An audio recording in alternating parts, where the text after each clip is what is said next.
What is going on, guys? Man, it is another Thursday. What's up, Tim? How's it going? Going great, man. How you been? Let me tell you, dude, I have been running wide open, nonstop all day. I literally just had a chance to take a break. You saw me eating a pork chop here just a minute ago. I did, man. That just pork walked chop in the looked door. pretty good. It looked pretty good, actually. It was pretty good.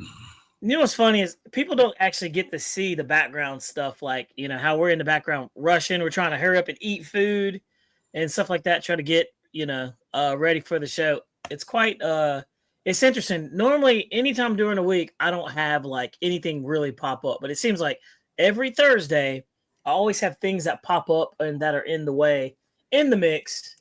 So what I'm hearing right now is excuses why you're late when we're supposed to start at 8:30. I mean, I was trying to set that up. I think the audience would agree that you were just making excuses. Look, man, for being late. You wouldn't even let me lay the groundwork. I've been sitting here for like 15 minutes. I was trying to lay the groundwork. I was literally trying to lay the groundwork for that. But what people don't know is he's in the background and he's yelling at his kids because he didn't mute his mic, and I could hear him yelling at his kids. I definitely was, dude. While I was eating pork chop. I was like, I don't know what you want. she's like, my mouth hurts, and I'm like, I don't know what to do. Gotta love those parenting moments, man. Yeah, when they get older, they're better. But 18 and 16 are mine, and you got to go through the struggle first. Yeah, you're still going through that young age. But by the way, guys, while we're talking about things, let's just go ahead and kick the door open. Lionel Randall said, "Did anyone else see the new plane teaser from Hobby King? Sounds like it could be a World War II airplane." Well, let me tell you this, Lionel Randall. Yours truly right here actually has that airplane. I can't tell you what it is, but I have that airplane. I have flown that airplane. It is an awesome airplane, and I'll be dropping the video of it tomorrow. I got the approval to drop it. They only sent that airplane out to a handful of people. I want to say 6 people or who got the airplane, and I was one of the 6. So really thankful for them to think about me, to send me one of those airplanes. It's going to be different. So definitely going to be pretty cool. And the bad thing is you haven't even told me what it is. No, I haven't told anybody. And I'm part of the channel, and I don't even know how top secret this stuff is. Look, man, when I tell somebody I'm going to keep a secret, I'm going to keep a secret. Like if I have to sign an NDA, I have to keep a secret, right? So I definitely had to say that, but it's an awesome airplane, and so I'll be dropping that video. They said I could drop it on Friday my time. So that means at 12:01 I can drop that video, and I probably will drop it at 12:01 on the dot. I mean, why not? Why not? So guys, but glad to have y'all guys in here. But Lionel Randall, you're absolutely right. Yep, Hobby King's getting ready to drop a really cool airplane. I think you guys are gonna like it. It's gonna be very cool, and man, it's just a very cool airplane. Jeremy Stolt, what's going on over there? Just getting ready. Good to have you on board. Fashionably late, right? Oh, dude. Hey, look. I don't know if you heard. He was yelling at kids. I was eating a pork chop before we even came on. Apparently. Look, it's one of those things. Sometimes you gotta just come in fashionably late. Jeremy eats after the show because or during. If you see me like kind of. Oh, is that what you're doing? I eat after the show. I haven't even had dinner yet, and it's 8:43 my time right now. So I haven't even had dinner yet, boys and girls. But nevertheless, we are definitely going to have, a pretty good show here tonight. RC Pilot Will is not going to be able to make it, but he is with us in spirit in the chat room. He's actually at like his daughter's play or something like that. So he's over there doing daddy duty. But let's do a quick rundown. Tom, man, so what's going on? He says, hello from Miami, Florida. Nice. I actually got married in Miami, man. Fun place. I just got off the phone with him. Did you? Yeah. Very cool. Very cool. He flies 747s for Atlas. Really? Full scale? Full scale. So if you look at his picture that you just showed up there, that's one. Oh, I see it. Yeah. That's absolutely cool, man. It's amazing. I have that flight app on my phone, and it's the most coolest thing, guys. It's I don't know if you are familiar, if you're a true airplane enthusiast like the rest of us, but I actually bought the subscription for this thing, and it's called Flight Radar. It looks like this. I don't know if y'all can see it. It's not showing up. It's Nah. radar, right? And it shows you every airplane that is flying in the air at any given time. And it's not going to show up because of my screen. There it is. But it shows everything. What's the cost on that? It shows you everything. All right, yeah, no, but it shows you everything that's in the air around it, and it even shows you some military airplanes that are in the area that if they're flying, so it's really cool. It's a neat little thing because I'll have friends that are flying across the country, and I can track their flight in real time, and it has all these other cool features. But it's called Flight Radar 24, and I use this all the time, dude. It's the neatest thing I have ever seen. Hey, just think if you could watch people flying RC planes with that. Oh well, yeah, you can do that, but I'm sure Jeremy's out flying right now in Utah. I'm sure they could. I like the ADSB or ADBS or whatever it's called. Maverick says he has that app. He's got the subscription too. It is amazing. Well, how much does the subscription cost? Dude, I think it's like $9.99, man. But look, it tells you, it shows you what the airplanes are, like their speed, their altitude. It shows you exactly where they're at. Like I can look up in the sky and see an airplane like right there, open up the app, and I can click on the airplane and it shows it moving in real time. Like this one right here is at 28,000 feet, 992 feet, moving at 505 knots.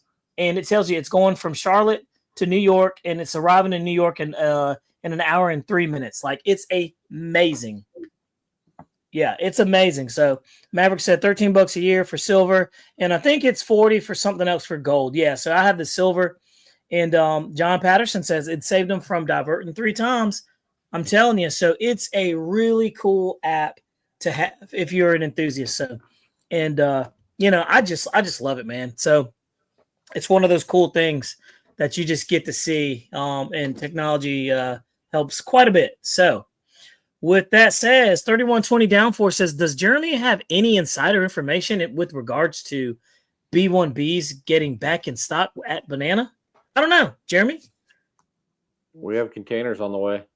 They're floating in the ocean, my friend, at a cool 20 knots? Not even 20 knots, probably like 15 knots. I don't know what they move at, but yeah. Mm-hmm. Yep. They'll be here when they get here. We're always at the mercy of customs. That's the kick. That's right. Yeah, their own seas, and then they get here and they sit at customs, and God knows how long they'll sit there, right? Mm-hmm. So very, very cool. Let's see here. John Perry says he loves that app too. I sit at my local airports and watch it. It's just very cool. But guys, glad to have you all here. P-51 fan, what's going on? He says we use that app at the RC field. Yep, just a very cool app. So probably boosted their sales there just based off of that alone. Who knows? But guys, we have had a really nice week of rain. It has rained so much this week that there's been very little to no flying going on whatsoever. So me and Will snuck out to the airfield. I want to say Saturday. No, it was Monday, Labor Day. We not Labor Day, but Memorial Day. We went out there. Memorial Day for me was a crash. Literally, we didn't do anything. It was super windy. It was rainy. We had a nice little lull, and so we ran out to the field to get some quick flights in. And it was just not a good time to fly. Tim, did you get out and fly? I got out on Saturday. We had it was pretty decent on Saturday. A little bit of wind, but not too bad. Weather helped. No rain. But then Sunday was rain, and Monday was. Man. Now, we Jeremy, had beautiful weather. Of course you did. Of course you did. You're smack dab in the middle of the country, man. Of course, it's going to rain. We had our Memorial Day event where we chalked up some great amount of people on there. I did a post on there about how well it was. It was awesome. The last 2 or 3 years, every Memorial Day weekend, we've always had some type of crappy weather. It was nice. Yeah. You gave it to us this time. Good weather. We got a lot of events this week that are just jet event down in South Carolina, big event, and Fredericksburg, Virginia right now has got their Warbird. I heard it was just miserable there. Really? Yeah, it's I think everything on the East Coast was pretty much a wash. You know what I mean? Heck, it's raining here right now. Is it really? Jeez, man. By the way, Not here. Maverick. We're at 80 something, almost 90 degrees. It's perfect out here. Really? You should move here and hang out. Just keep rubbing it in. I'm telling you, man. Just rubbing it in, dude. It's snowing in the wintertime, and we're sitting over here in 70-degree weather flying. We'll remember that. Jeez, I tell you. Some It people all got it evens made. out. Some people got it made, Yeah, man. I mean, we're at 87 degrees right now. yeah, So, we're not. It's about what? that. What do you think it is? About 70 something degrees, 72, 75 over here, I guess. Let's see here. I'll tell you right now what it is right here where I'm at. It is 71 here. Nice. Yeah, it felt actually pretty, but it's humid though. By the way, Tom Ansel, I went ahead and made you a moderator. Welcome to the channel.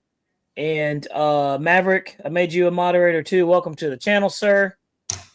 We armed you. Jay Custer, welcome to the channel. I made you a moderator of the channel and help keep everything cool and law and order in the channel. So there we go. Sorry to interrupt, my friends. Let me jump back in there. But I'm sending you a picture, Bobby. This is oh boy. Well, you got to see. This is my son's first time customizing a jet. Really? So Let me see here. Are you coming your way? Okay, just got something to See what you Facebook. guys think. It's not finished, but it's getting there. I'm really proud of how hard he's been working. Now that he's out of school, he's been trying to do this. So Let's see here. pretty cool. Let's see what we got here. Let me see how it's looking. Let's see here. Was this on Facebook or no? Messenger or yeah, Facebook Messenger. All right, let's take a look here. Let's see. Man, I'm getting real world updates on the container, trying to Oh, you are? get an exact guesstimation for you. Let's see here. I've been having some issues with my Facebook. Let's Well, then see fine. here. Let's go the other route. I know. Anyway, had some good fun out this weekend. We got all kinds of the jet ruler jets in the air. Man. We had a dang blast. Really? Now, attempted to get a maiden on the Gripen. We went out and got some engine runs on there, and I saw some settings I wanted to adjust, so we didn't end up going on there. So we'll see what we can do about hopefully this weekend, and we'll go from there. But she's ready to fly. She looks good. Pretty excited about that one. I just sent it to you in regular message now. Okay, yeah. I was just looking at that. Let's see here. Let's see what else. Let me see. I'm going to put another pun out there. So on the first weekend in June, so that's this weekend. Not this. Well, yeah. June 1st is Saturday. Yeah, it's right around the corner. Well, the first. What is going on here? The 31st is Saturday. Oh, is it? Yeah. So y'all hear that? The weekend, the 6th, and 7th, and 8th here. If you are in the Utah area, we do a humongous event out at our Salt Flats called Bonneville Jets. If you guys have jets, you're in the area, come on out and knock it out. If you want to watch, come on out and knock it out. It'll be the largest amount of jets available in one area of Utah all at the same time. It's pretty awesome. Man. Yeah, I'm really enjoying this jet events, dude. I'm telling you. I think everybody really is. I mean, I'm trying to switch it up. What's going on, Noons? How you doing? Hamilton's Hangar. What's going on, Che? Connor RC Airplanes. I had a chance. Connor came out to the airfield, man, and flew. I was out there flying with me, man. Him and his dad, dude. It was a good time, and I actually it was neat sitting back watching them fly, and Yeah, Connor, I think he's probably around like the maybe 14, 15 mark. I don't know. But good up and coming pilot for sure already. Let's Yeah, see. isn't he the one that was only been flying for like 2 years? Yeah. Yeah. Yeah, man. He's 14. Yeah. So he came out there. That was cool. And it was neat to see him out there, man. So big shout out to Connor over there. And yeah, he's trying to start him a YouTube channel too. So I thought that was kind of neat and try to give him some pointers and things like that. But rolling right along, man. Let's see here. So I did get that. By the way, let me share the screen so I can show you. Yeah, this is what Jeremy's talking about right here. So your son Kyler did this. Nice. Kyler has been doing his own customizing, and Man, this is what he chose to do with the Zeus. That actually is pretty cool. That looks great. Like, yeah, I'm pretty proud of him. The red and white stripes on the tail, he painted that too, and it was pretty interesting watching him try and figure out the logistics of it. he comes by it honestly, doesn't he? Look at that. That's pretty cool. Now, So what kind of tape do you guys use? Obviously, I see blue painter's tape, but you don't use the green. You know what I mean? It's like supposed to be I used to use frog tape all the time, and then frog tape became getting too expensive. Oh, it is expensive for sure. I mean, you can. I mean, there's a million ways to skin a cat, I guess, you know. But what are your thoughts on the plane?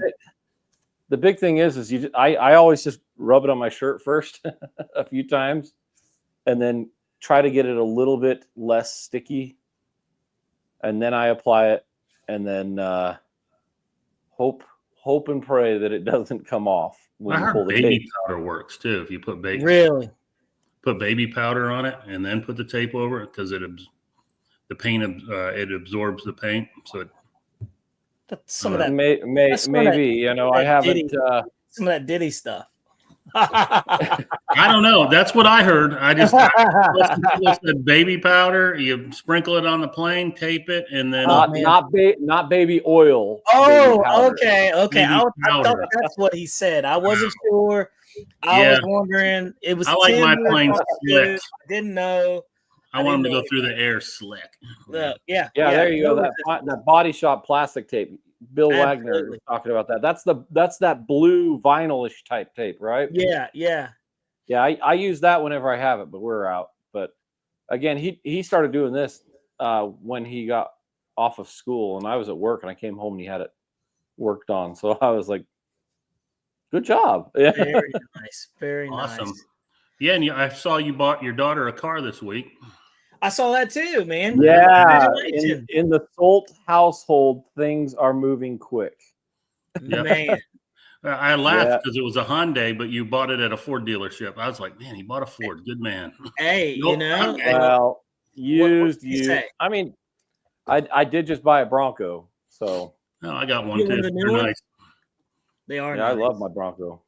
Yep. Now, I don't get to drive mine very often. My wife takes it all the time. Look, Jay Custer says baby powder does work. It produces nice, crisp lines. So let's see. Mountain RC said the biggest thing to keep paint from peeling is patience and time for the paint to dry and harden completely. Yeah. Now that was the Zeus, was it not, Jeremy? Yeah. What's your thoughts on the Zeus, man? Is it just a good all-around flyer? I don't know. We haven't flown it. Oh, okay. So it's never been flown. Okay. Here's full transparency, right? The only Zeus I have actually seen fly in person is one that one of my buddies at our field flies, Lonnie. He has actually put a turbine into it and he's flying it around. We had one at our field. Yep. And it flew amazing. So it looks like it flies really, really well. Yeah. However, it definitely seems like it's pretty dang squirrely on the ground on takeoff. Really? So I don't know what's going on with that. I don't know if the struts are too soft, too much. I don't know. We'll get our own perspective on it when we fly it ourselves. And so I don't have much to say on there other than that I've seen it fly and it flies good. It lands well, but the takeoffs that I've seen are pretty patchy, but we'll see. You know what would benefit from that is that using the AS3X Plus gyro, you know, you can actually take a channel and put it on that nose, and you can make sure it actually locks that nose in, so you don't have to worry about it. So and that's something too that we can talk about too. Is yes, you can lock in a nose with the gyro stabilization on there, but if your mains are sloppy per se on any and this is on any airplane, a gyro is useless. So per se, if you've got a tire on there and you got your rim, and that tire has the ability to side sway at all, so we'll just say the foam density isn't strong or whatever, flat spots or even just uneven, canter or whatever. Affects the gyro. That affects everything. You can have the greatest gyro in the world, and you're still going to get slop everywhere. That's true. Yeah, no, that's 100 for sure. But yeah, so I mean, it can also be like there's a lot of landing gear out there that has a strut that's just perfectly straight, but it's still trailing, link. Yeah. And if it's too tall, that strut acts very funny as it's tall, and then gains strength as it canters back. So I mean, spring loading. I mean, there's a lot that goes into landing gear and ground stability. Yeah, so that makes sense. By the way, big shout out to Winston Brown. What's going on, Winston Brown? Good to have you in here, and good to have you here. Wagner. Yeah, man. only Zeus crashed on third flight. Yeah. Searched for 2 hours, finally found it. Yikes. Bad day. Yeah, that's definitely a bad day. But yeah, man. Hamilton's Hanger asked a question. Who makes the best gyro? Which one do you think that one is? Man, that's a loaded question, but that's pretty loaded. There's a lot of factors. Let's go into two different things. Well, several things. All right. There's gyros, and there's full like multiplex systems that are gyros. There's expensive, and then there's cheap. So which one do we want to find the most optimized round? Ooh, that's pretty. I would say middle of the road. Here in the South, we say fair to middling, but that means the mid grade. So I like two different versions, right? So there's cheap, right, that works amazing, and then there's expensive that works amazing. All right. Okay. Okay. So so if I'm going with cheap that works amazing, I would have to throw my hat into the Hobby Eagle series of gyros. Yeah. If I'm going to try and go for expensive that still resembles or does a really good job, I'm going to say Cortex. Yeah. Cortex Pro. I don't like the regular Cortex. The Pros are my favorite. But if I'm going to go with like one of those multiplex systems or the all-around power, whatever systems, I'm running 3 different types. I've got Power Box. Power Box is awesome. Yeah. I've got AR Smooth Flight. And then I'm also running another system on there that I can't talk about yet. I gotta say, the Hobby Eagle has been so easy and really effective. I gotta agree with BD Tennessee. Definitely the Hobby Eagle for the value. The AS3X Plus receiver gyro, I've had really good success with that. Had no problems with it whatsoever. But I'm telling you, these little guys right here, these little Hobby Eagles, the A3 Super 4, they have just been bulletproof, man. Even the A2s and A3 V2s, they have been great, man. I've been throwing them into everything. I literally went on Amazon. I'm gonna have to say that the AS3X gyros, they're in their own category because they're all internal receiver. Right. You know what I mean? So they have the win on that because they're their own, internal one. There's other receivers that have internal gyros and stuff like Lemon and Admiral Lemons or whatever you want to call them, because they're the same. There's what a few out there. Name, though, for a gyro. Right, exactly. Why would you call it Lemon RX? There's Orange RX that had their own internal one. You know what I mean? Yeah. I'd have to say you're most well known as the AS3X because it comes in every plug and play. Right? And it's adjustable on the fly, which is nice. Yeah. You know, the Cortex is not. I run Cortex Pros and the Synapsis, and I like both of them, but I love the simplicity of being able to tune it on the fly.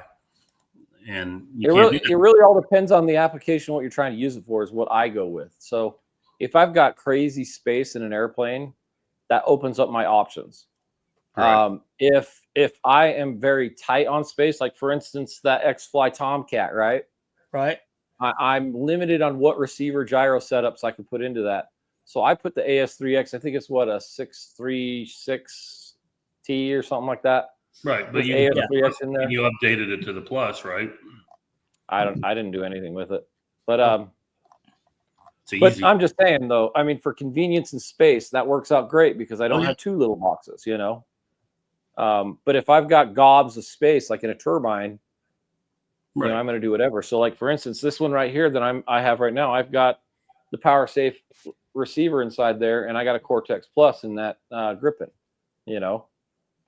Right. Well, while we're talking about you know, gyros and everything like that, let me show you this quick little video of this Flyfans L39.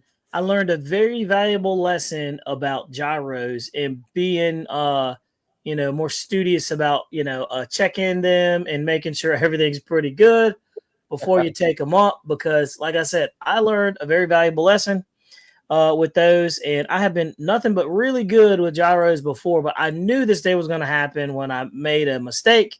And so let me show you guys this real quick. I think I don't know if I showed y'all before, but let's take a look at it here. And I just kicked this video out too, so you can see and kind of learn from what happened. So I'm going to pull this one out. So take a look at this real quick. This is going to be the Flyfans L39 and a little snafu there. Here we go. Hey, guys. Laughing in the background. I feel like oh yeah, 100 in this thing, but I said, let's try it anyway. And so I think it's going to be perfectly fine. I've flown it before with the HRB. All right, this is going to be good. 4,500 in there, and it handled the weight fine. So we're doing a little taxi over there. Don't forget to like and subscribe to the channel. Keep it away. Here we go. You ready? Let's go. We got 4 minutes and 30 seconds on the clock. Beautiful day. No wind. Fire away. Here we go. There we go. Full throttle. Oh yeah. Oh. Oh. Oh. What in the world? Look at this.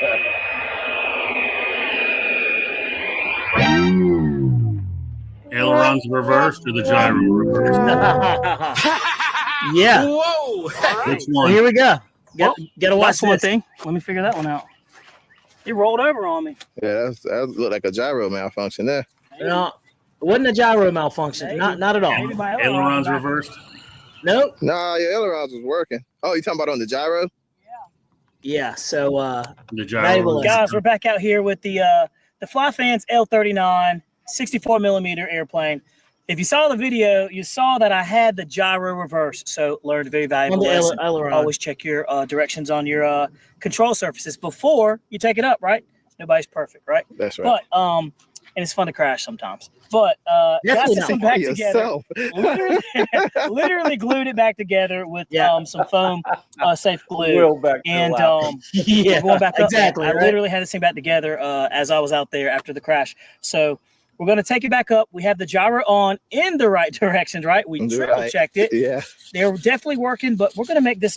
So got the gyro back up, got everything squared away, triple checked it. And I'll tell you a little backstory behind this too. That another thing I learned too. So about the A3s, but we'll watch this one take off with the gyro. And this airplane is already amazing.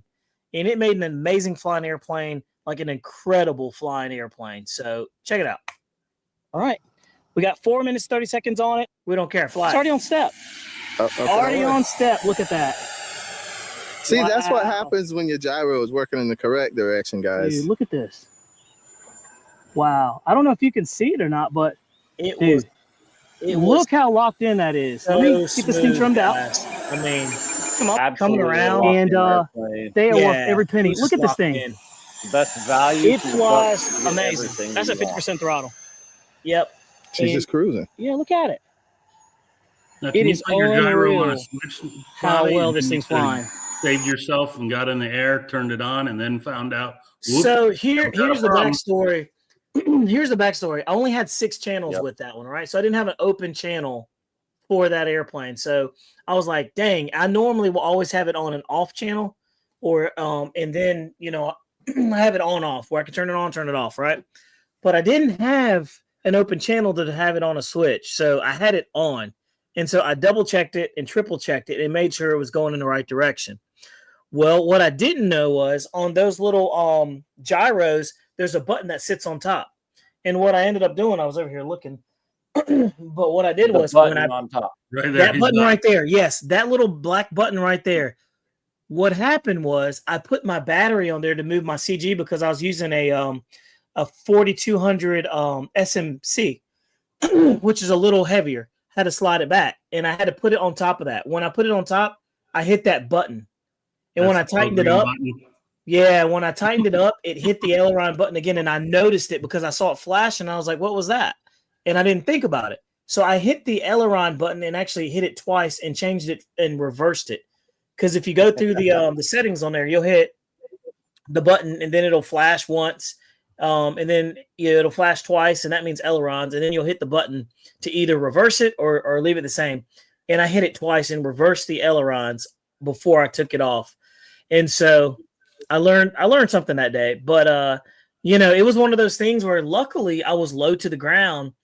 But it's interesting to see how the gyro literally I took off and it corrected itself all the way over. So it knew something was up, but the smart thing would have been exactly what you said, Tim. Had I had an open channel and I didn't, I would have had it on a switch, take it up high, turn it on. Okay, yep, everything's good. Turn it off, right? Well, that's the nice thing about the Synapsis. You don't have to have a channel with or AS3X Plus, but with Cortex and all that, you have to have an extra, a 10 channel receiver. I'm putting a P-51 together right now, and guess what?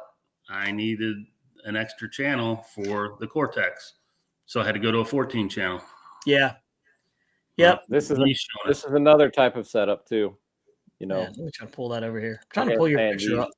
These full-on systems that have, power distribution boxes. Yeah. And regulators, and gyros, and all kinds of fun jazz on there. So essentially, the ultimate question is what's the best? The answer is whatever fits you perfect. Fits your plane, fits you, what you're comfortable with, That's what it comes down to. And price. BD's right. S-Bus works too.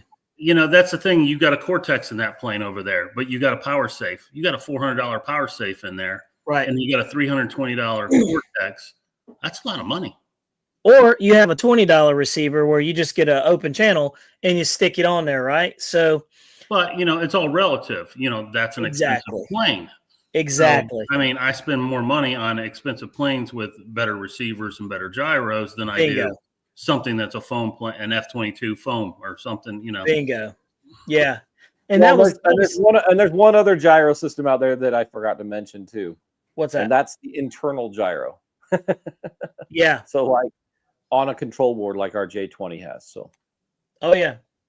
Yeah. So it's it was a very like I said, it was a very valuable lesson that I learned. But also, I'll tell you, those little receivers, those $20 receivers, man, are so easy to set up. I literally can set one up in probably about 15 minutes, and have absolutely no problem whatsoever. Getting it up and running. I have about 5 or 6 of them that are on extra channels, and I'm telling you, man, they are just really, really solid. They're really good. So, if you don't want to spend $100, there's a lot of benefits to having the AS3X Plus. I have 2 of those that are in really high-end airplanes, and those are, what I prefer. But for my inexpensive airplanes, they get that. I put one of those Hobby Eagle A3s in one of my in the V2, what is it? The V2 Avanti. It makes it fly amazing. So again, there was a lot of animosity about gyros a while back. It was like, I was one of those guys. I was like anti. Everybody used to give crap to people that use gyros, but I was one of those people giving you crap, and it's like it's not an autopilot. Yeah, I was one of those, and it's just being not informed. We were at a jet event, and one of my buddies, and Bobby knows who he is. He came out there with a brand new plane, maidened it. Man, it was all over the place. It was a little windy. And I said, dude, you need to put a gyro in that plane. Talked him into it. The guy had a Cortex sitting there, brand new in the box. We put that thing in there, took 30 minutes to set it up, put it back up in the air. And dude, he was like, I'm sold. Yeah. It just made it so much more pleasurable to fly. Yeah. It doesn't make it easier. It's just, you're not having to stay on the stick so much. It's like advancements in automobiles, right? Yeah. Everybody loves the old classic cars, right? That you always had to constantly be correcting everything, right?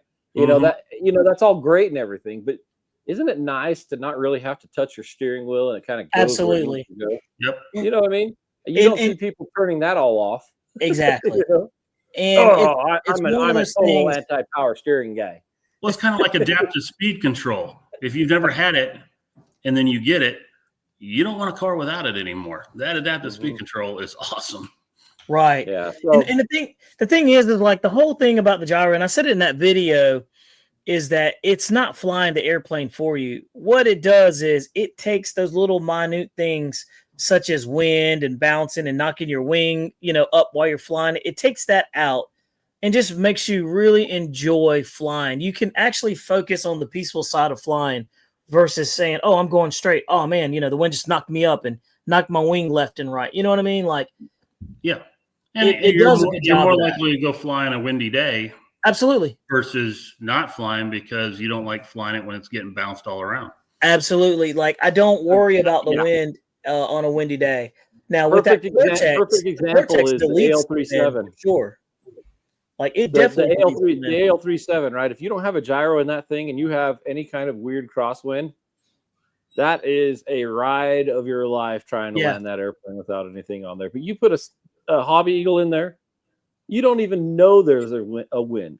It is what it is. So again, gyros make your life easier. Use them. Malnarcy says, I need to learn how to do throttle-based gains. That's actually a good thing. Is that something any of you guys do right there? I don't do any throttle-based gains, but I've seen people do it. And it sort of do. Cool. I'll set my gains on like the Synapsis or the AS3X Plus. I've got flight modes on my flaps.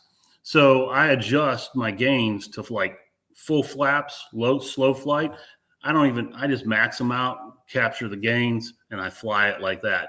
And then on my, flaps up, high speed, that's where I'm fine tuning it and I figure out where I like it, lock it in. So sort of, but no, I don't have it on the throttle itself. I have those two different flat positions. Well, kind of. I don't know if I would use throttle as ever any kind of real adjustment of anything, because airspeed is your real thing. Right. If you're in a dive and you're at half throttle. If you're in a dive at half throttle and it's picking up speed because it's a 40-pound plane, so let's say, your gyro is not going to be working on that high gain because you got the throttle. For instance, some of my larger turbines per se, when I come in for a landing, my flaps are extended far enough that my throttle is sitting higher because it was always taught to me to try and have a little bit higher turbine RPM on landings in case you need to cram it. So you're not ramping up a 6-second time, you're ramping up a 3-second time. Okay. And so you're less so behind. If I had throttle base setting on there, I might be too little gyro because I would assume that what we're saying is the faster you're going, less gyro you need, right? Less gain you need, correct. And so I would think that you would want more on landing. You know what I mean? So what I do is I kind of control my gain based upon how I feel. So for instance, takeoff and landings is a little bit higher, right? Because if you get any of that wind shear or the bouncing or whatnot, you got the controllability or help. But if I'm trying to go for max speed on an airplane, I want as little gyro as possible because I don't want to find that flutter range. I turn mine off, actually. If I'm going to go full throttle, I turn mine off. So So when I'm at that close to 200 range, the gyro's minimal because I don't want it to give input. So this is a good conversation because that's something that I've learned. That's what I do is that, like, you know, I'll have it as minimal at, you know, if I'm going to fly high speed, I'll put it on low. But when I'm coming in for landing, I'll put it on my high gains, my high rates as I'm coming in. And it just makes your landing so much more enjoyable. You don't have to worry about, you know, crosswind too much. Yeah. So Powerbox actually has a GPS tracked unit that you can have on there that you can set up that type of gyro amount, adjustable gyro amount based upon your speed. So it recognizes when you're going slow, so it increases your gain, or if you're going fast. So that to me is more of a basis than a throttle position. Correct. Right. And so if that's something you're looking for, I know that Powerbox has that. So I can see if I can find the unit. I have a unit somewhere. I'll show you right here. Like these gyros right here are just good. And I've been running the A3 V2. So I guess it would be considered this one right here. I guess it's like an older model. But this is the newest one. And look, $38, man. $38 makes it so you can fly in the wind. How many channels is that? That one is 1, 2, 3, 4, 5, 6, 7, 8. So you need eight channels if you want to use like the serial or you know, you want to have modes on there.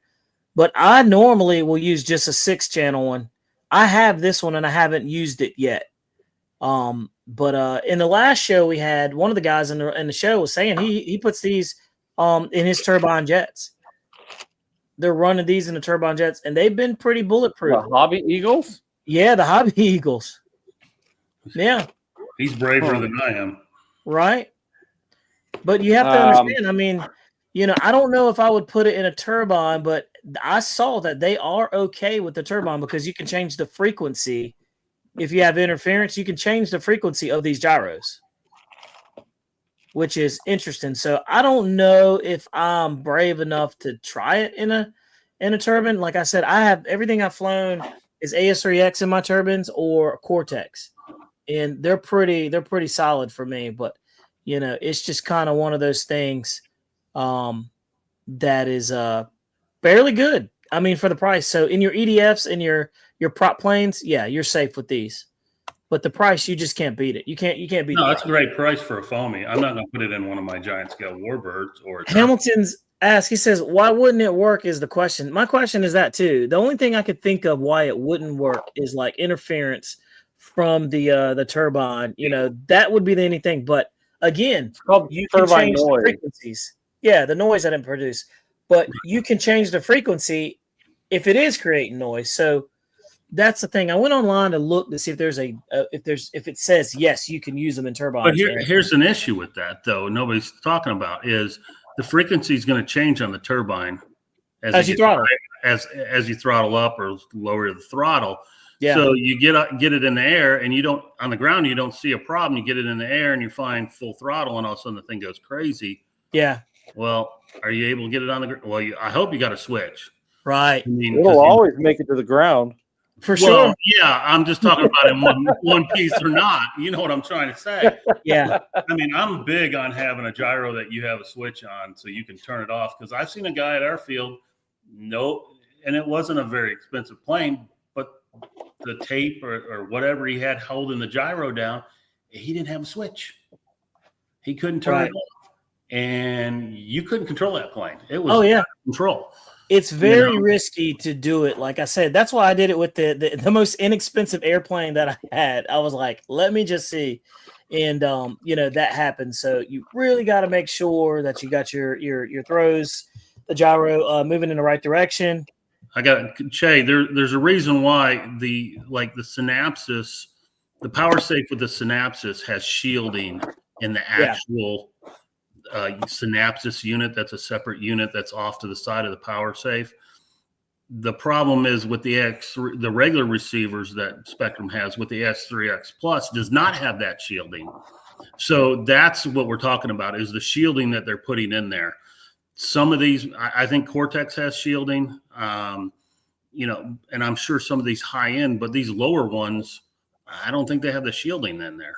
Yeah, So- I agree with Hamilton. That was one of the things too. Like your guy that we had with David Moore. Yep. David Moore came in and he said that exactly was it. It's shielding that protects it from interference. Or he said what you could do is wrap it in foam, insulate it with foam.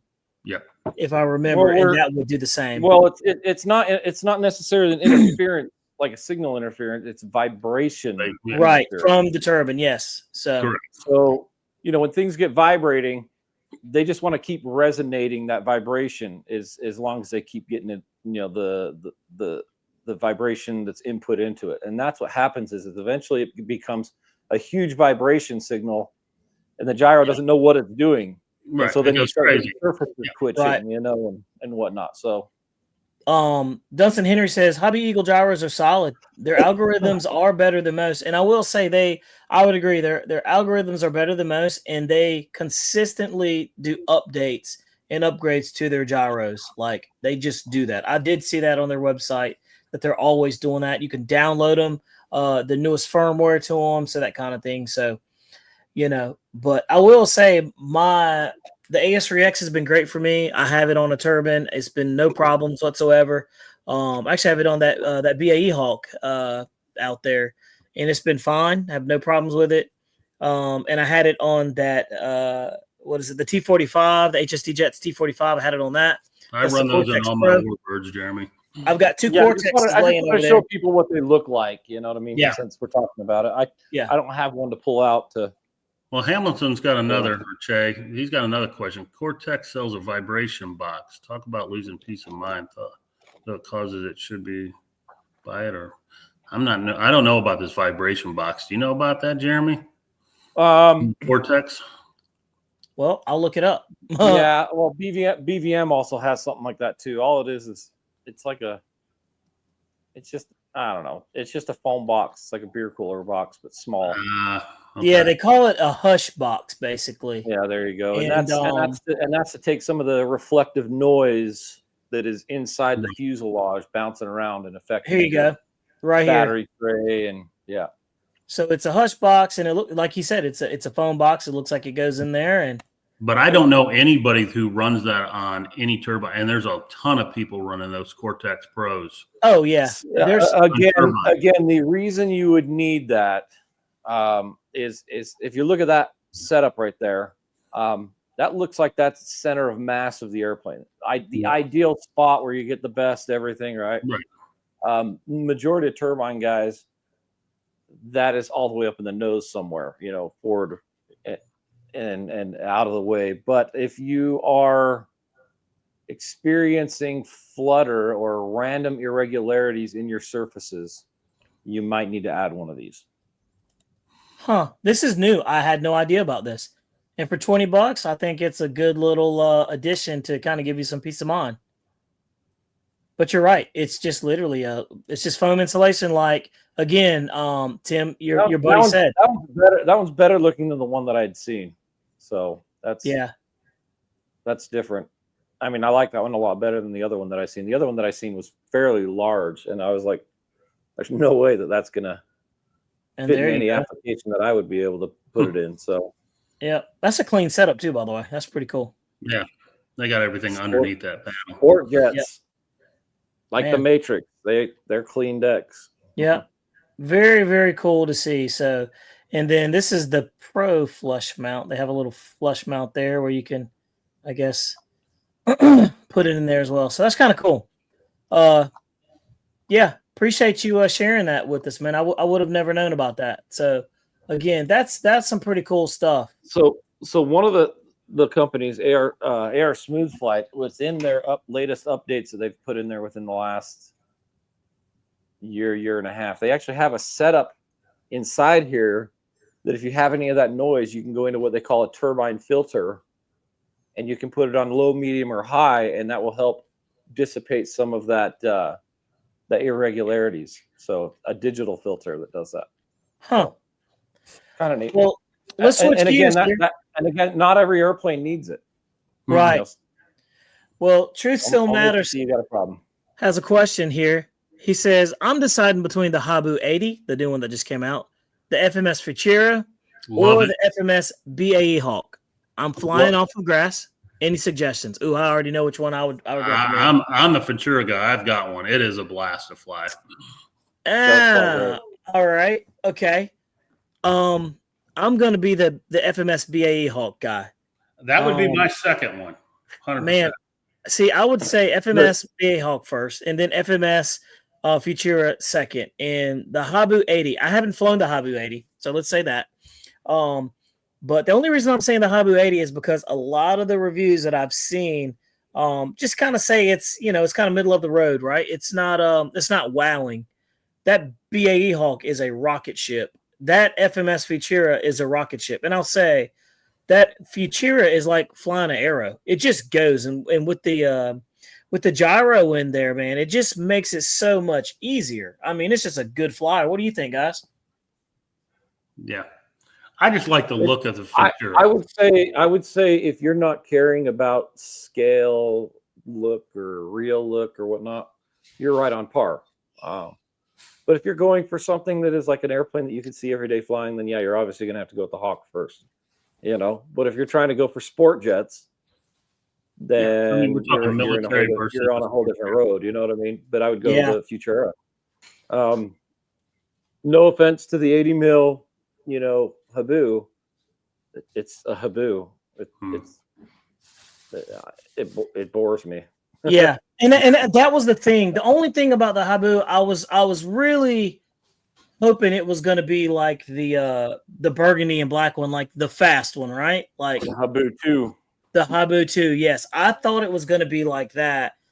And when I looked at it, it was more kind of like the watered down version of that, right? So I think people are saying they're clocking it at like 133 miles an hour in a dive, so it's pushing around like 110, which anything over 100 miles an hour is great. But I just wasn't really impressed with it. So I've got one coming to me. I should have it probably either tomorrow or the day before, and I'll be able to give you an honest review on it and see. It flies fine. It was just kind of underwhelming. Yeah, there was, and that's kind of what I felt. Like even the launch they did on it was kind of like, I didn't feel like that's the one I need to get, right? But between the Futura and the BAE Hawk, I mean, it comes down to what you like. You want a military jet? Yeah. I mean, they both fly amazing. Yeah, you want a sport jet? They all fly actually really good. I've seen they do. Yeah, and you can't like sleep on the Habu 80 because that thing is super stable. It's a good balance between being fast. If you get the one with the gyro, it's locked in. So it's an excellent platform. I've had the 50 or 60 millimeter one, whatever they came out with, and it was great. 70. Yeah, the 70, whatever that one was, and it flew good. It flew so good, I was bored. I was like, man, this thing just is fine. The same thing with the Futura. I was bored with it because it flew so good and fast. Oh, what'd you say? The other thing is color. So depending on what you want, you want a yellow plane, right? You want a red plane, Yeah. Use that into your decision too. Yep. So Jay Custer, appreciate you popping in, buddy. You can't go wrong with any of them, to be honest with you. Yeah. I was gonna say, Bill Wagner says the Futura is ugly as heck to him, but it flies great. It does. I can't say anything bad about it. Mountain RC says, I'm looking to do another video, Bobby. Should I do the Yak 11 or the Mirage 2000? I don't know which to buy. I'll tell you this. The Mirage is fun. The Mirage is fun. The Yak 11 is pretty dang cool. I got both of them. I will say more people are interested in the Mirage than the Yak 11. Dude, it's fast. For sure. But that Yak 11, guys, is phenomenal, man. I also put, again, another one of those Hobby Eagle gyros in that airplane, and it doesn't need it. And it is the most locked in, the Mirage, excellent in the Yak? In the Yak 11. And it is the most locked in feel that you could have in a prop plane. And it's just great. But that Mirage, I put a gyro in that one too a while ago. And I always tell people that the Mirage needs a gyro just because of how, you know, how sensitive it is, but you can dial down the rates and it's fine. It just makes it a better flying airplane. Dude, you can high alpha that thing, drag the tail on that tail. Yeah. Just drag the tail across the ground. It's so, yeah, it's got instant power if you get in trouble. Yeah, it is. The Mirage is good. So if you're also too, like the way I look at things is like if I'm going to do like a review on something, I try to get something that I think everybody would like. Most people are going to love the Mirage. Some people aren't going to like the Yak 11. Like, you know, they're just not going to be interested in a prop plane. But that's a tough one, though. But, yes, I've had both, and I would tell you the Mirage is more fun. Like, you won't believe how much power that little thing has. And then the Alpha. Yeah. So about power on that airplane, you got to make sure that the second your wheels are off the ground, you hit that landing gear up. Otherwise, that door will close and you on the nose wheel, and you will not be able to get that gear up. Yep. So it's got that much power and speed on the ability for takeoff. So you got to make sure you get that gear up quick. And the nice thing is that gear is fast because I come in with a high alpha landing and I'll put the gear down like a foot off the ground and it goes boom and boom. It's so much fun. Yeah. Yep. The sound at high speed is what I love about that airplane. It's got this. Oh yeah, it's fun as it goes by, which is hilarious. So and it's just a good flyer. That's what I would say. And it's cheap. And it's cheap. It is. I mean, what more do you want, right? All right. Moving right along. RC Pilot Will got lucky again, guys. Now, I'm going to show you guys a video. I already told Will about this. And I don't know if you saw it, Jeremy. And Tim, I know you saw it because we talked about it. But, guys, just take – I'm going to build it up. So I'm just shaking my head at you, Will. I know me you're and not Will are at the airfield. We're flying and stuff like that. He breaks out his A10 V1. You know, I was like, let's get some video footage on it, man. I was like, let's see what it's doing. So he's out there putting it together, and he takes it up, and this is what happens. So watch this. That was on some heavy packs too, buddy. Gotta watch this. You can already see it. Yep. What's wrong with this picture? Whoa! Whoa! Yes. Will, you didn't put any screws in the wing. Look at this. And it just finished that flight. That is unreal, dude. So an 18 can't fly without one wing. Right? Oh my gosh, dude. That is crazy. That's right.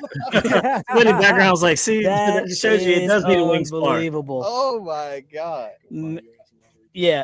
Go get a lottery ticket. Like Yeah, ASAP. Joe right there in the white shirt with is the 22 nuts, says, dude. you need to go get The a only thing lottery holding it ticket. together was the clevis. Yeah. Dude, Wow. man, what if it would have snatched that out? Hey, That's you know the funny part is on crazy. there Oh well. is he can't say that he did put them in and they all came out. Exactly. Yeah, you can never say that ever. like everybody does, man. They don't own up to when they make mistakes like that. Absolutely, dude. It's But hilarious. whoa. Whoa. Whoa. He's Dude. so lucky. Oh my God. I He wouldn't gets be that so lucky. My wing would have been gone. Now we need to see the footage of him flying and see when it actually separated a little bit. See if you can see it in the air. Yeah, can you see any difference in flighting? The flighting. Here's Will. Will's in the group right now. So here's the backstory of this, because like people were like, oh, Will's doing that again, and you know they're just eating them up online, but all in good fun. But here's what you guys don't know. So when Will was out there taking that airplane out, there was a new guy at our field that was just coming out there to fly and everything. Oh, I already know the excuse. Here we go. Exactly. And so No, I'm over here flying, but I hear Will's putting it together and talking to this guy at the same time. And y'all know how I feel. I never talk to people when I'm putting my airplane together. Like I have done what Will has done so many times that I'm just not, and everybody at the field knows. They're like, oh, don't talk to Bobby while he's putting stuff together. I'm telling you, man, it's just one of those things. That's something that we all really need to work on. I mean, it happens everywhere.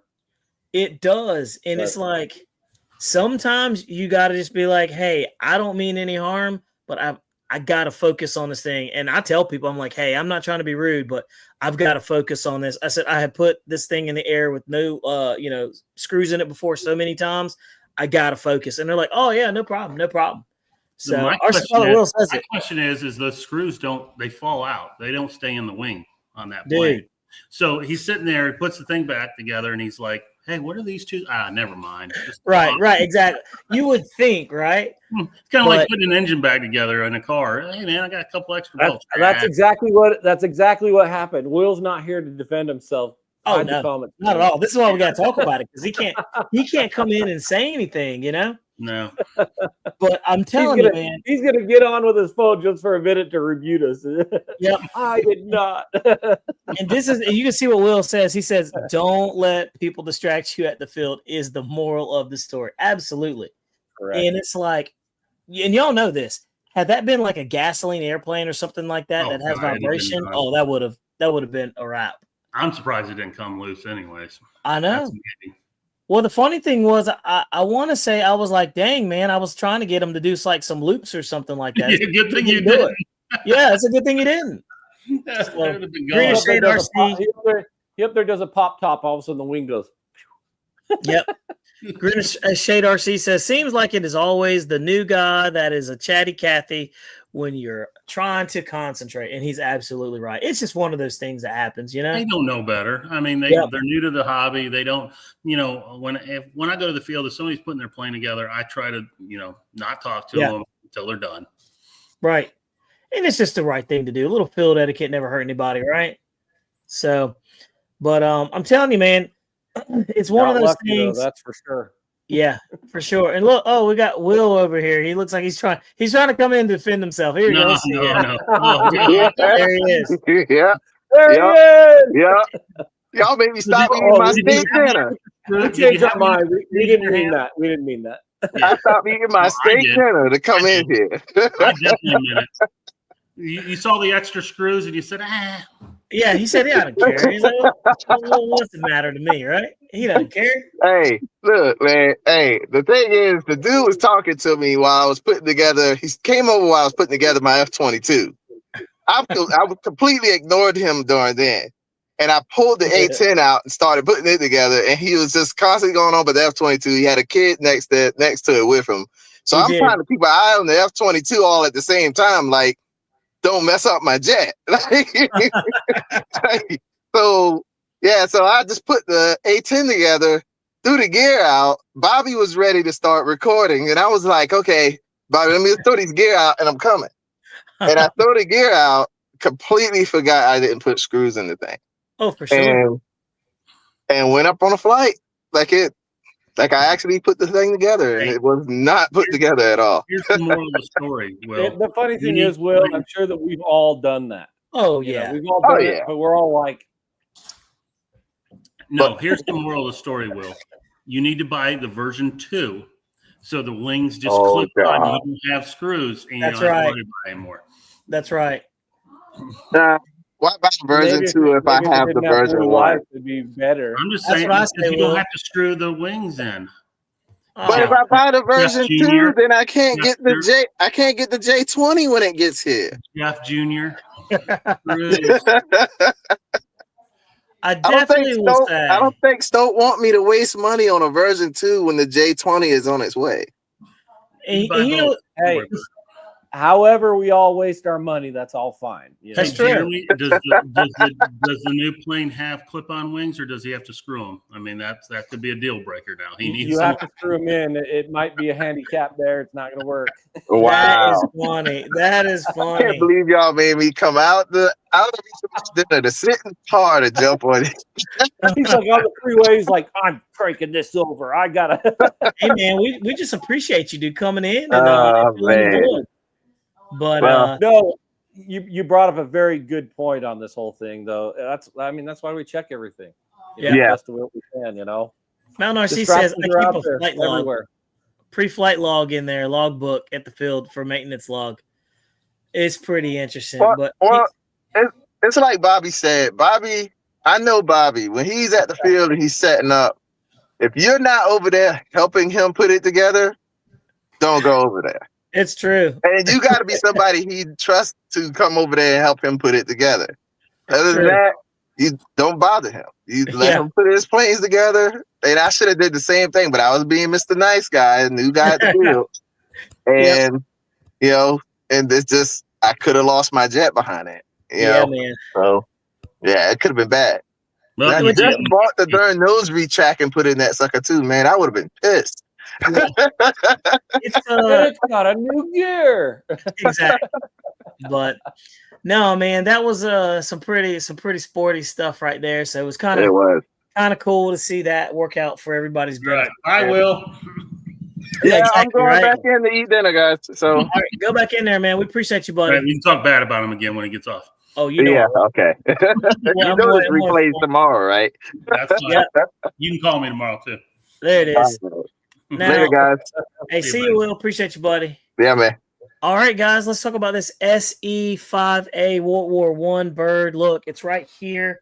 I actually had the opportunity to fly this thing. Let me tell you, this is a phenomenal little flyer. It really surprised me how nice this thing actually came out and how well it flew.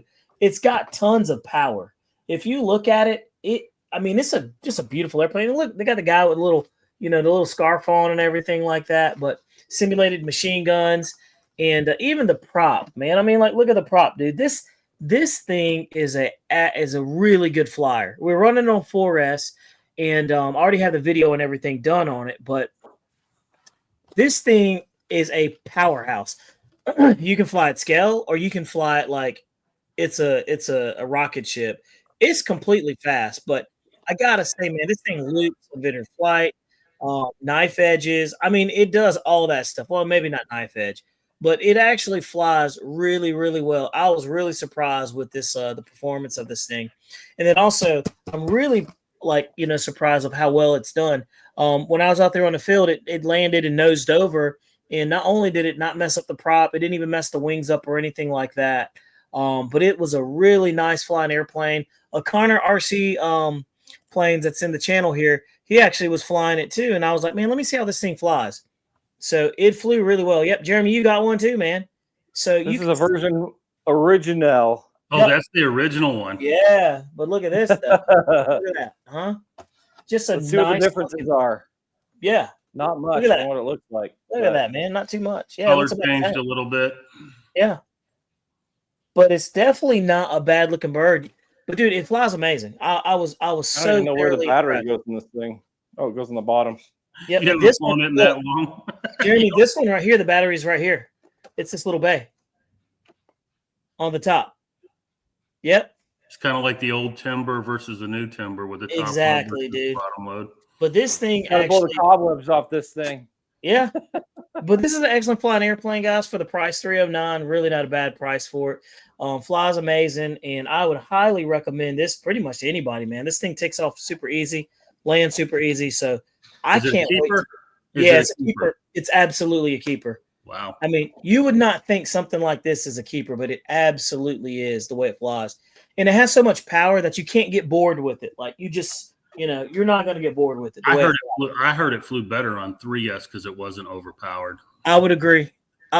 Yeah, that's definitely right. And also, too, it's going to be a lighter flying airplane. So I'm jumping into here. Let me look into the comments real quick. Let's see. Yep, Connor says, are you going to post that on your channel? Eventually, I will. Yes, I will. I'm going to post that bad boy up, and we should be able to see it. Let's see. John Perry said the Viper 90 ARF. It's on sale, guys. I don't know if y'all saw that or not, but it was on sale for $379 for the ARF. Like, that's a pretty good deal, I don't know if y'all saw that or not. Banged up already. It doesn't come with ESC and motor, right? Right. That's just the ARF. So no ESC, no motor, or nothing like that. But $379 is a pretty good price for that bird, right? Especially if you want to replace one that you got all banged up or something. Exactly. So, Hamilton said J20 pre-order sold out. I didn't know the J20. No, there's no pre-order yet. We're gonna get it onto the website here. That's right. I remember we were talking about that. So that one's almost ready to go, huh? Yeah. Should be on the way pretty quick. Like I was telling you, I was getting an update earlier on status of things, right? Nice. From the mouth. Let's see. All right, let's hear it. So Now, we can you have tell us? XFly, AF models, Pilot, and Jet Ruler, and JP products all on this first container that should be here within the next couple of weeks. Nice. So Nice. there you go. Yep, I'm looking forward to it, man. So it's literally close, man. So I can't wait for it to hit. I can't wait to see how you guys do with that too. So it's always neat seeing these products come to market, and then you actually see how they do and see how people take them and everything. So I'm definitely looking forward to how everything shakes out for sure. Jeremy, what kind of flight times you getting on the J20? You want to be on the ground by 3 minutes on a 5,000. 3 minutes tops. Yeah, it's standard 70 mil flight times. So gotcha. I'm just asking. Yeah. So it's just like the SR-71. If you want to be power hungry with it, you're going to be having to land quicker type thing. So yep. So 3 minutes of being power hungry is what you're saying.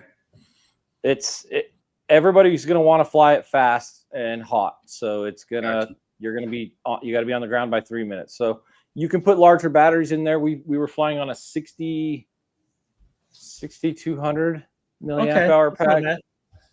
So you increase your times there. So yeah, fun. That's definitely. I'm definitely looking forward to it for sure. So that's going to be a good one when it hits. It's a different airplane. It flies unlike any of the other airplanes. Yeah. It resembles a Eurofighter / F-104 feel. It's different. So Eurofighter and F-104 feel. Yeah, really? that So makes you sense. say it's similar to those flight wise? Mm-hmm. Yeah. So if you combine those, so like the Eurofighter lands real easy, does great with that. That's how this lands. Lands real easy. Flies like the F-104 does in the air. The F-104 is like, it flies great, but it feels like a long nose, long airplane. You know what I mean? So it kind of has that feel, Wow. And then it rolls. You could corkscrew the thing like crazy if you want to set your rates crazy high. You know what I mean? So, I mean, that's probably the best answer to feel is a 104 / Eurofighter mix. And then if you want to add, the Eurofighter appeal with the canards, so you can super maneuverable it. So with the canards. So I don't know. Yeah, I love my Eurofighter. I flew it for the first time in a long time. And that thing was high alpha with the air brake up like six laps around the field. It was a blast. Now, I want to show you guys something real quick that Tim fired off to me. And Tim has a pretty looking bird here. And we're running over an hour. So, but I wanted to show this to you guys so y'all could at least see it, man. Tim's finally got his P-51 back. And it's a beautiful looking bird, man. Let's take a look here. Tim, there it is. Boom.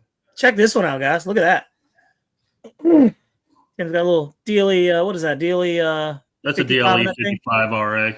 That's a Hangar 9 P-51 that I purchased in the box for a stupid price, and we pulled the covering off it. It's fully glassed.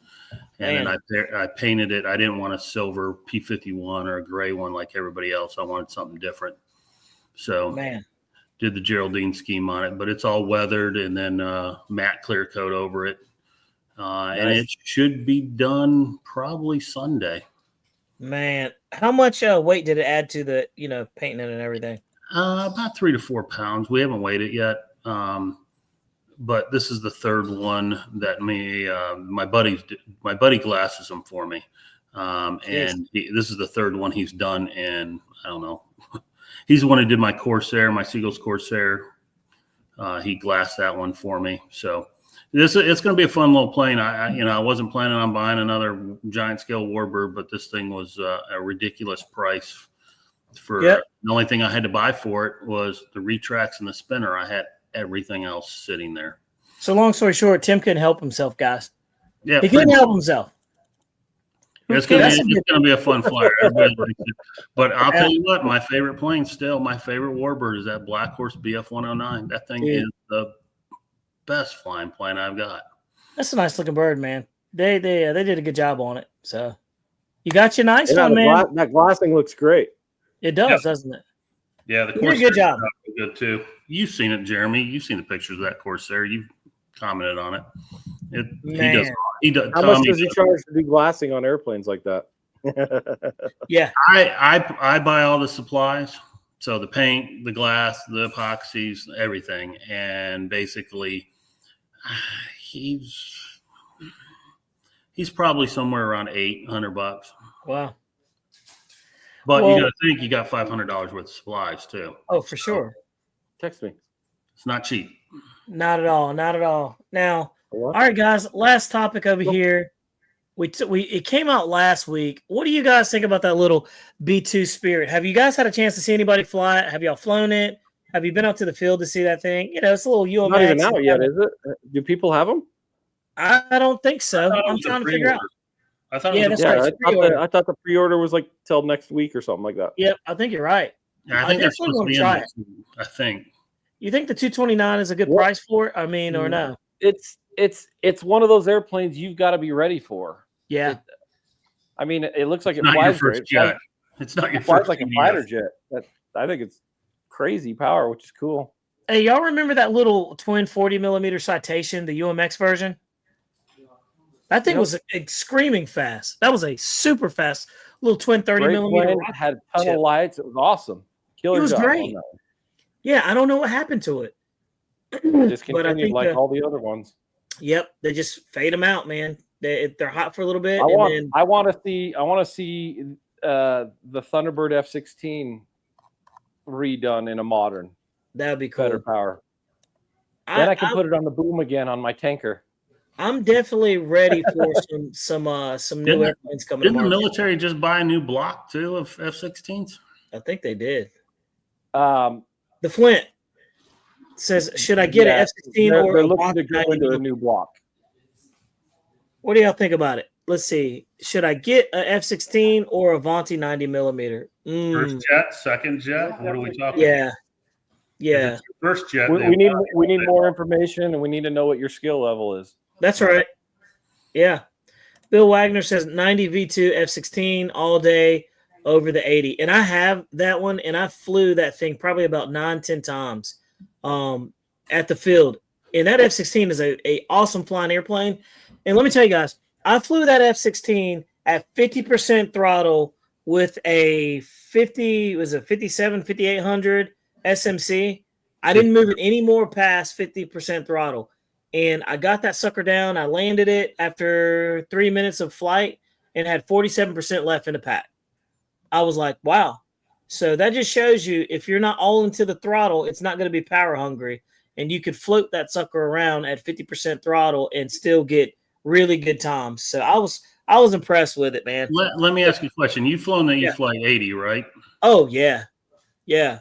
This is the free wing better than the 80 E-Flight? Because the 80 E-Flight was so darn good, except for the front wheel wanting to come off. I'll say this. The 80, the 90 to me feels better than the 80, but I have to agree with something Jeremy said a long time before I got the F-16. The 80 just feels lighter. It's like a powerhouse. It's fast. It's lighter. It does everything really well. The F-16 V2 is just a larger 90mm airplane. Like, it's just heavier. So it flies a little heavier. I understand what Jeremy was saying. Like, it flies like a heavy airplane. And it does. You feel it in the turns. But it's not bad heavy. Like, it's a good flying airplane. So I would say, yeah, it is. It's easy to land, man. I mean, I don't have any problems with it. So I would say I like the E-Flight 80mm all day long. I still have it. I love it. Yeah, I love it. But I'm telling you, that 90 V2 is amazing. It flies good. It lands good. You throw a gyro in that sucker, and you've got something really, really nice. So, a lot of performance out of that. I was impressed how it launches off the ground. So, let's see here. Omaha Ederfin says, I still have the E-Flight 80, and it's still good. Yeah, so I've had every F-16 pretty much that you can imagine. Oh, yeah.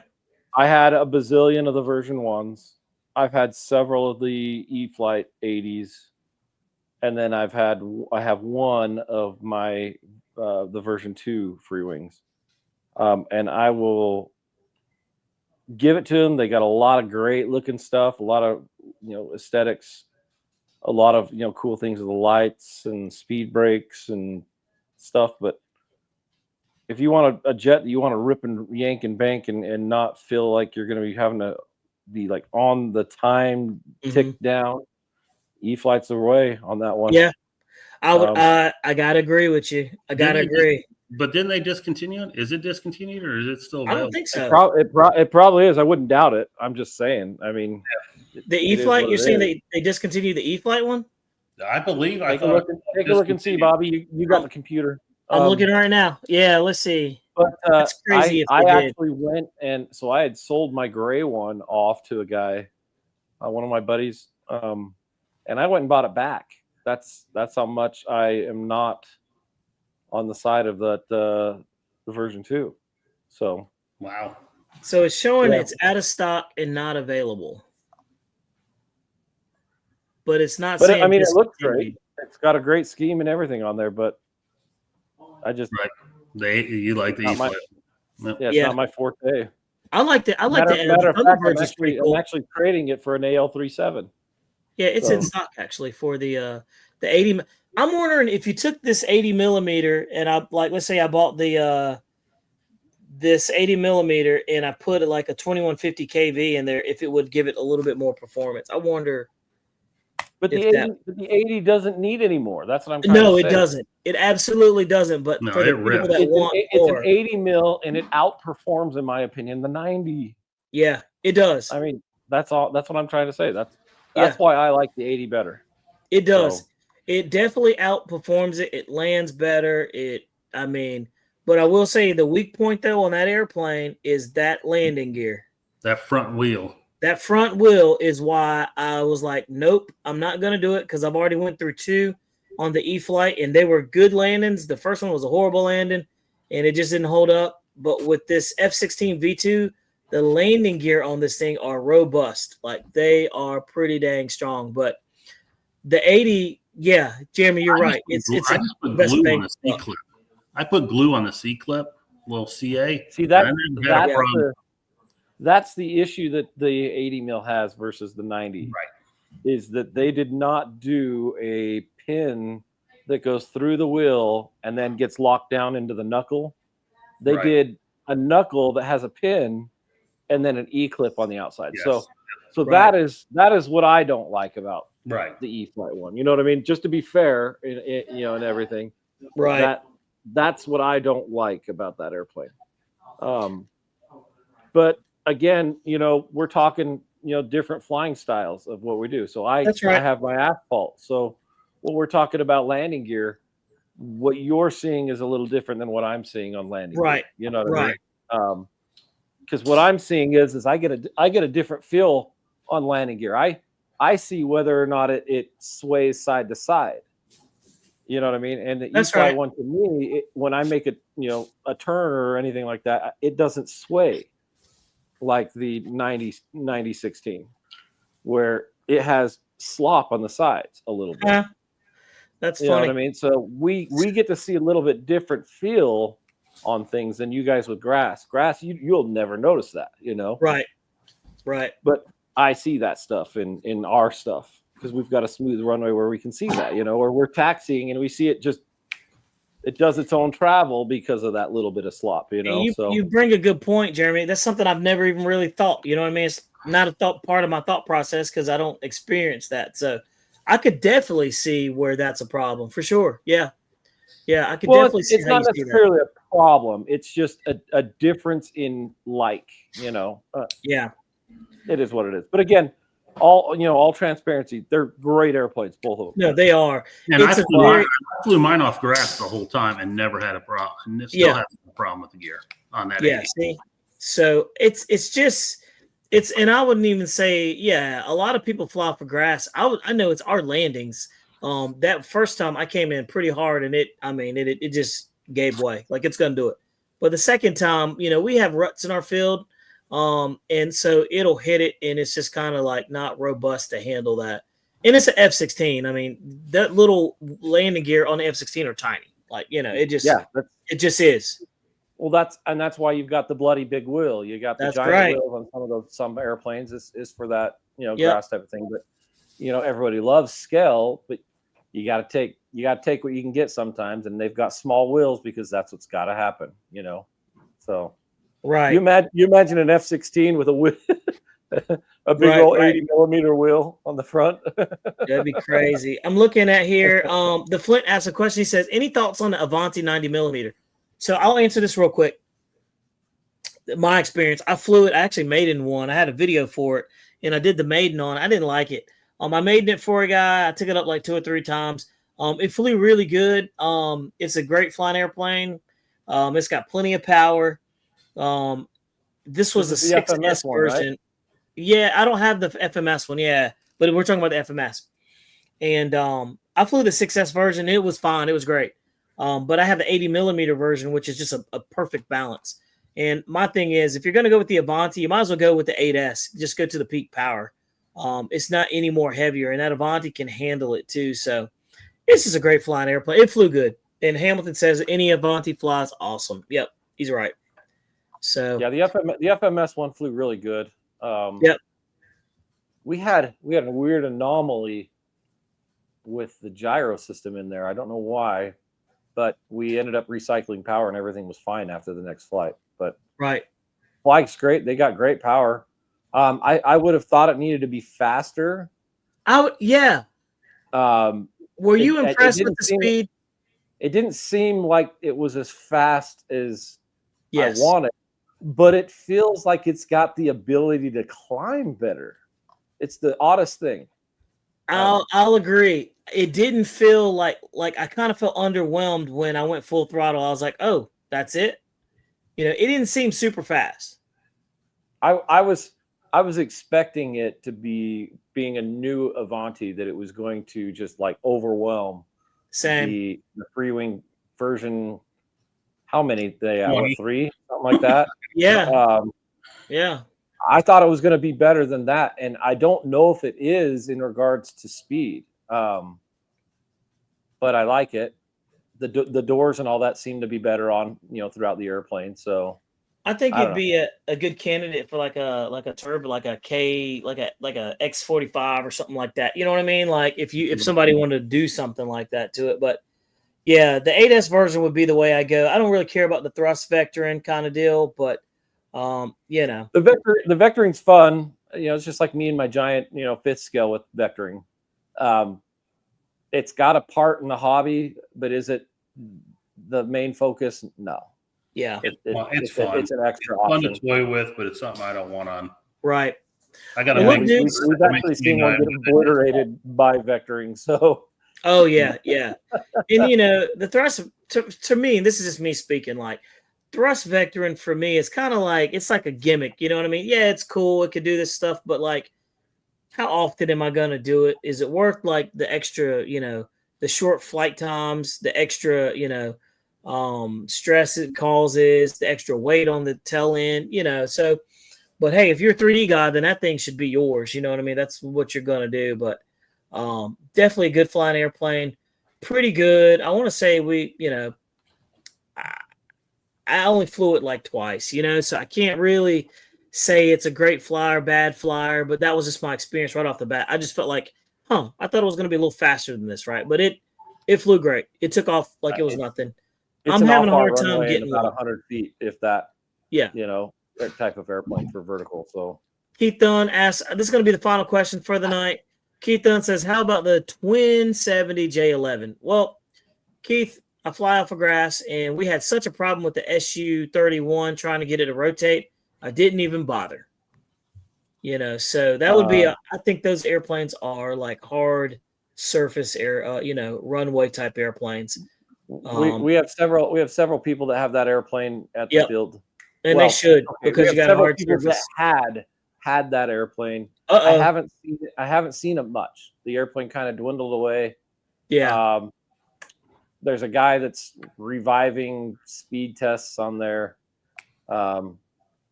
It's an old airplane. It takes a lot of power. Oh, dude, you're getting like we barely got 3 minutes of flight time out of it. if you're not on the ground at 3 minutes, it's burned in. Yeah. It's a good airplane. It's just power hungry. Like I said, when we were talking about the J20 or the J20, once you get into the twin 70s, you have to either go bigger on batteries to equal good flight times, or you just don't fly it fast all the time. So that's an airplane that, from when I flew it, you had to be at 75% majority of the time for it to even feel like you were flying. So, yep. Now, by the way, guys, this will be the last thing I share with you guys for tonight. There are some sales going on for Father's Day and everything. Horizon Hobbies got this Father's Day sale going on. The Aermachi turbine is $1,200. Wow, that's $500 off. Yeah. Is that with servos, without servos? No, that's just the airframe. Yep, just the airframe. Airframe and 3 tracks. EC1500. I'm still surprised the EC1500 is still around, to be honest with you guys. That thing's been around for a while, longer than most. $400. The Carbon's ET28, that's a keeper. Let's see $519. $519. Yeah. Wow, that's good deal, guys. Yeah. The Cirrus SR22T, I have one of those and never fly it. I probably should do another video on it. Heck, but that one's $299. ET28s in your arsenal of hangar. Yeah. You are missing out. You need a big bird in your airplane. Everybody needs that one. Yeah. A Cherokee. I got the Cherokee right behind me, new in the box. I haven't even flown the thing yet. I need to get it out. $899. Yeah. What? $899 for the NX20, guys. That is ridiculous. Crazy. Awesome. Check this out. Off. Hey, look, I'm wondering if they're selling any of these Sky remote IDs. Probably not. Highly doubt it. Yeah, great concept, bad follow through. This is one that I want to reapproach. I had one of these turbo timbers and it had a bad elevator servo and went in, and I never had a chance to do a reapproach. I got it. I sent it in all crushed up to Horizon Hobby. They gave me a new airplane, and I said, you know what? Nope, not going to do it again. But it flew really good. That would be a fun one to put floats on. Yeah, for sure. Yeah, that would. But that would be a float airplane. Does that even come with floats, or is that an option on that? I don't know. No, it doesn't. But I will say, if somebody's ears are burning, they should do that. I bet you can just do the regular timber, the ones that come on the standard timber. This one is a much better flyer. That's a much better flyer. Also, the wing is heavy, by the way, having the two motors on there. It's a really heavy airplane. Just because of the two motors. But it was cool. I might reapproach this one, to be honest with you. I feel like I need to. What else I got over here? Don't care about the cars, but there it is. I want to buy one. I want to buy one of those RC motorcycles. There it is, right there. The Viper 90 EDF ARF Plus, $399 till $615. Those motorcycles are neat, Jeremy. We got a couple guys at our club that have them, bring them out, and they run them down the flight line. I've been able to play with it.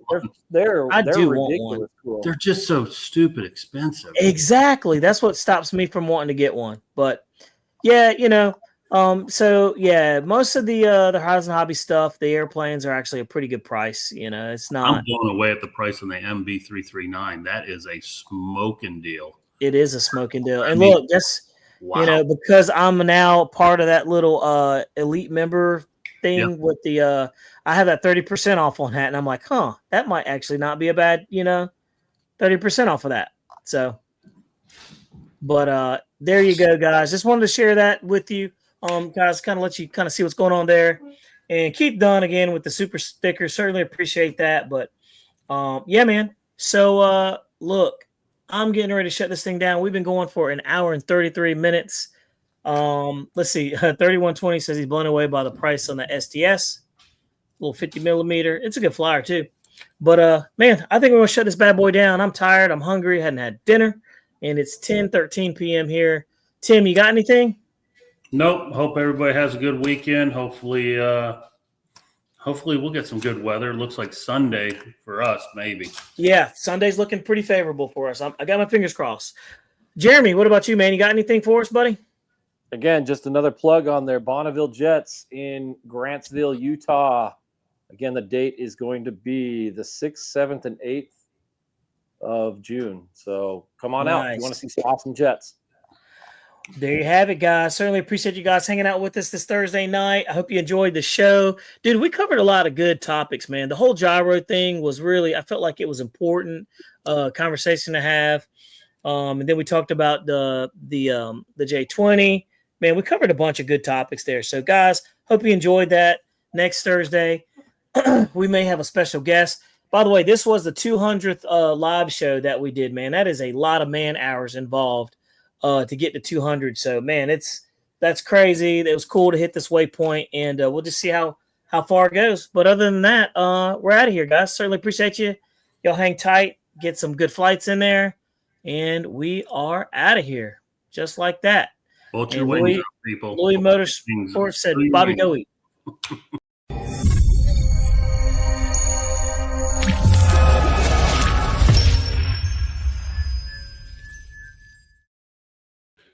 I'm starving.